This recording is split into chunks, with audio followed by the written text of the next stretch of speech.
रूस और यूक्रेन के बीच चल रहे युद्ध को खत्म करने के लिए आखिरकार एक बड़ा मौका सामने आया है। ट्रंप के 28 पॉइंट वाले शांति प्लान को लेकर अब कीव यानी यूक्रेन सरकार ने सकारात्मक संकेत दे दिए हैं। कल यूक्रेन के राष्ट्रपति कार्यालय से एक आधिकारिक बयान जारी किया गया, जिसमें कहा गया कि 28 पॉइंट्स में से वे पॉइंट जिन्हें यूक्रेन के लिए सबसे मुश्किल माना जा रहा था, अब अमेरिका ने हटा दिए हैं।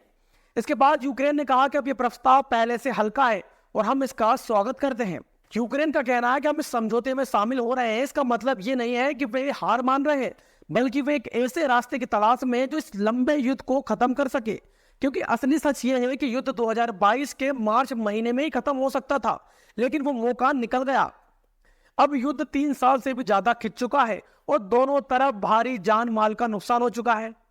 आज अबू धाबी में रूस और अमेरिका के अधिकारियों की एक अहम बैठक हुई। इस मीटिंग के बाद संकेत मिले कि बातचीत सही दिशा में बढ़ रही है। यूक्रेन के प्रधानमंत्री ने कहा कि पहले वो ट्रंप के 28 पॉइंट प्लान को पूरी तरह खारिज कर चुके थे, क्योंकि उसमें लगभग हर शर्त रूस के पक्ष में थी। अमेरिका की तरफ से सिर्फ एक बात पर ध्यान था कि किसी भी तरह युद्ध बंद किया जाए और कीमत ज्यादातर यूक्रेन चुकाए। लेकिन अब अमेरिका ने कुछ ऐसी शर्तें हटा दी हैं जिनको यूक्रेन किसी भी कीमत पर मानने को तैयार नहीं था। हालांकि असली सच्चाई तभी सामने आएगी जब यह पूरा एग्रीमेंट पब्लिक किया जाएगा।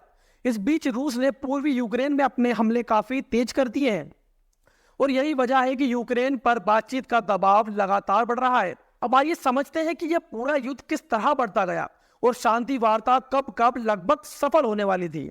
24 फरवरी 2022 सुबह सुबह रूस ने यूक्रेन पर हमला कर दिया। सिर्फ 4 दिनों के अंदर रूस क्राइमिया को छोड़कर यूक्रेन की 13% जमीन पर कब्जा कर चुका था। कुल मिलाकर करीब 20% क्षेत्र रूस के नियंत्रण में आ चुका था और इसी दिन शुरू हुई पहली शांति वार्ता बेलारूस में। इसके बाद 3 मार्च को दूसरी बैठक पोलैंड बेलारूस बॉर्डर पर हुई, जिसमें रूस ने अपनी शर्तें रखी। यूक्रेन नाटो में शामिल नहीं होगा, रूस पर किसी तरह का दबाव नहीं डाला जाएगा। उसके बाद 5 मार्च को इजराइल के प्रधानमंत्री नफ्ताली बेनेट मॉस्को पहुंचे और उन्होंने पुतिन से मुलाकात की। फिर जर्मनी के चांसलर से मिले। युद्ध रोकने की कोशिश उस समय अपने चरम पर थी, लेकिन 6 मार्च को एक बड़ा झटका लगा। यूक्रेन के एक टॉप इंटेलिजेंस अधिकारी डेनिस क्रीव की हत्या कर दी गई।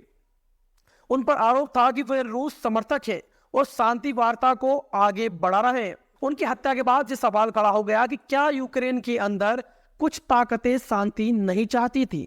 यह वह मोड़ था जिसने पूरी वार्ता को पटरी से उतार दिया।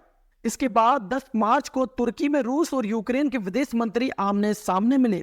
एक अनलिखा समझौता हुआ कि रूस यूक्रेन पर आगे दबाव नहीं बढ़ाएगा, लेकिन अब तक रूस राजधानी कीव के काफी पास पहुंच चुका था। 14 मार्च को रूस ने कहा कि वो कीव पर दबाव कम कर सकते हैं अगर कुछ शर्तें मान ली जाएं। 20 मार्च को यूक्रेन ने अपनी तरफ से एक काउंटर प्रपोजल दिया। 29 मार्च को दोनों पक्ष इस्तांबुल में मिले और ड्राफ्ट एग्रीमेंट तैयार हो गया था। यह सबसे महत्वपूर्ण पल था जब युद्ध सच में खत्म हो सकता था, लेकिन यह ड्राफ्ट एग्रीमेंट दुनिया के सामने कभी जारी ही नहीं किया गया। रूस का आरोप है कि अप्रैल में ब्रिटिश प्रधानमंत्री बोरिस जॉनसन कीव पहुंचे और जेलेंस्की से कहा कि अगर आप रूस से डील कर लेते हैं तो पश्चिम आपका साथ छोड़ देगा। यूक्रेन ने इस दावे को खारिज किया, पर कई अमेरिकी और यूरोपीय अधिकारियों ने बाद में यह माना कि उस समय पश्चिम नहीं चाहता था कि युद्ध इतनी जल्दी खत्म हो जाए। उसके बाद कहानी बदल गई। रूस ने धीरे धीरे अपने हमले तेज किए और यूक्रेन को पश्चिम से लगातार हथियार मिलने लगे।